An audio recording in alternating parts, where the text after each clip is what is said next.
许多军事专家都在沙盘推演，敌国军队如果登陆台湾，我们可以抵挡多久？3月王台是有可能的吗？如果真的登陆，我们是会团结一心抵御外侮，还是出卖自己人跪地投降呢？让我们回到1895年的战争，汲取历史的教训吧。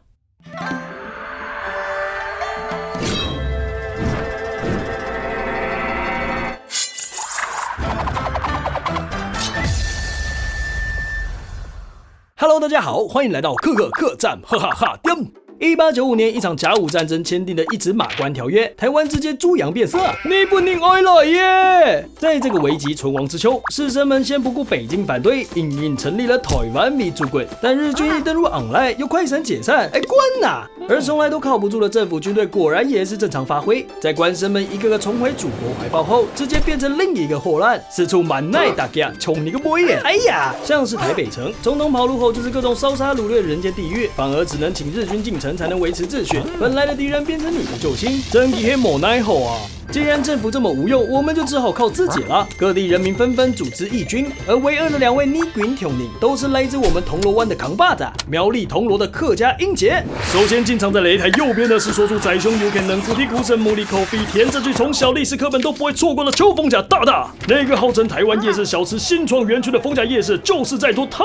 再来看到擂台左手边的是过去虽然被课本忽略，但是因为1895这部电影而名噪一时的温升的不对，吴汤兴，咱们的阿汤哥啊，究竟马萨张黑真英雄哦！一个健步县政府历史课本版面的是逢甲一哥，他的诗句令中华儿女站起来，原来是中华民族的英雄啊！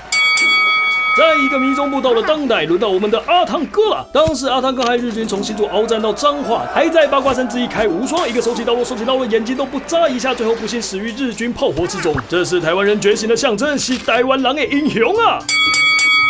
就他妈的，为什么一下是民族英雄，一下又是台湾英雄？某单某堆又来小飞哈你的黑毛？回到那些万千的义民朋友，他们到底是为了什么走入战场呢？也许答案比我们想的都还简单。你要占我大屋夺我田，那我又怎么活？各地的义民组织就是七嘎给嘎眼七嘎丢啊 ！But 也因为乡土意识让义军在这场战争注定失败。例如，他们通常不愿意参与协防，一个别人家园关我屁事的概念。义民有时候更是政治0分，经济100分。目前就母黑黑熊子，像是阿汤哥退守彰化后，就因为发不出军饷，义民们整个闹场啊！叽里呱啦说到这边，其实义民就是寻常百姓，追捧或是责难都不合实情。而逆民数，无论像是邱逢甲选择留下性命，还是吴汤兴一路打到挂，他们都挂念自己的故乡，也做出许多行动，试图力挽狂澜，拿开国族主义的外衣，回归客家。惊到都是保卫客种的客家英雄啊！